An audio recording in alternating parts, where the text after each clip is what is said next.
Let me go through the last few slides really quickly. It won't take that long, but since I said there were 14 steps, I feel like I need to get through those, which is hang up your hustle calendar in a prominent place. This obviously looks very different. You can make your own if you don't have one.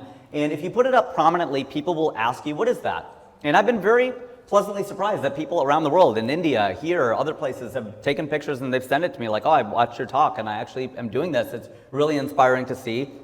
And strive for excellence, not perfection. I stopped being a perfectionist when I was 18 years old. It's a disease. You know, you don't have to be perfect. You're probably not going to go perfect the first year. And I actually almost have thought about breaking the streak intentionally. It's been 10 years now, just because it's not about the streak. It's about your own self-improvement. You can get really caught up in the streak itself, just like you get caught up in your own followers and posts and who likes things. It's not about that, or you try to entertain people or not. I'm keeping the streak for now, but let's see. And then the idea here is in January 1st, is to start doing your January tasks. The idea is to lay them out by month. So in other words, if you go, I'm going to start meditating January 1st, and start early, get some momentum going. Start in December, start now if you want, and start tracking it even earlier. You could do that. But start doing your January task in January and do that for 30 days. Don't try to do all of these things at once.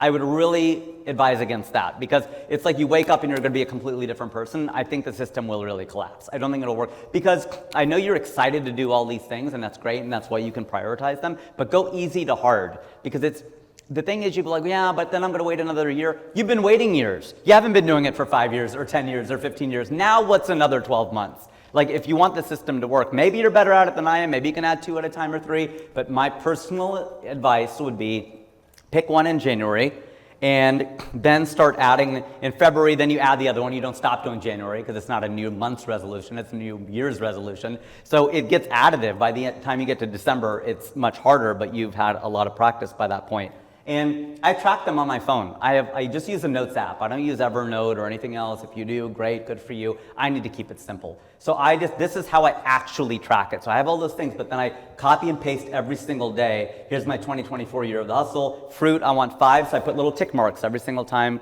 I eat fruit. Okay, then that goes to 5. Water, I track the water, 1, 2, 3. The point is that I go through all these things, and it's a little bit longer. That's what would fit. But for now, that's just a way to track it, because I think that's really important, is the tracking piece. It's easy to forget that.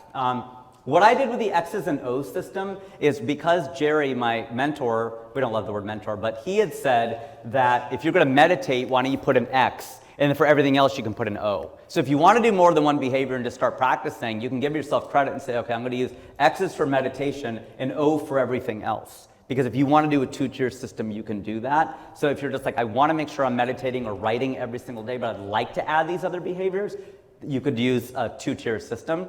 Like I said, February 1st, add your next task, and then report your progress. I think that's really helpful to do. You could do that in a monthly letter. You can tell your friends about it. You can join our group. We have a Facebook group. So again, email me and I can add you to that. And, oh yeah, this is important. Okay, Will Ferrell.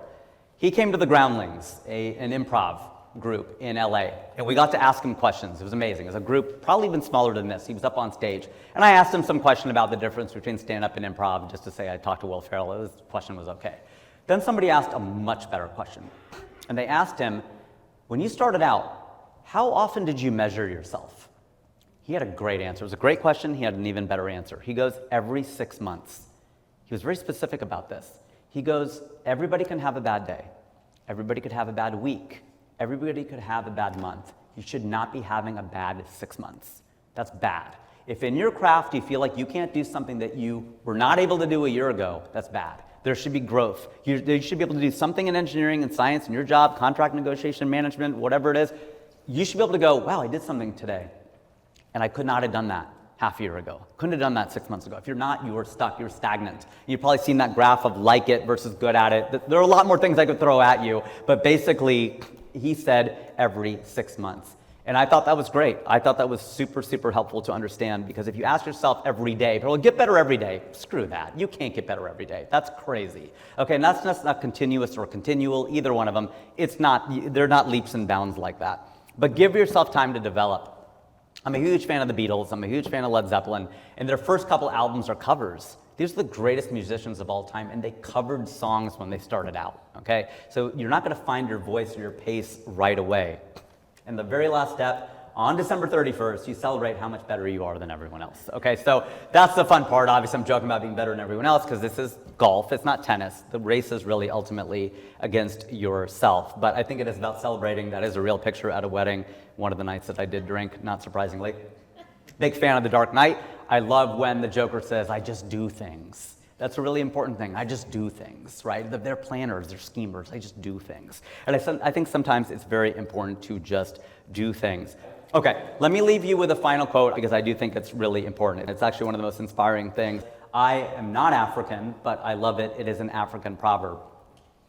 Every morning in Africa, a gazelle wakes up. It knows it must outrun the fastest lion or it will be killed. Every morning in Africa, a lion wakes up. It knows it must outrun the slowest gazelle or it will starve to death. It doesn't matter whether you are a lion or a gazelle. When the sun comes up, you'd better be running. Thank you.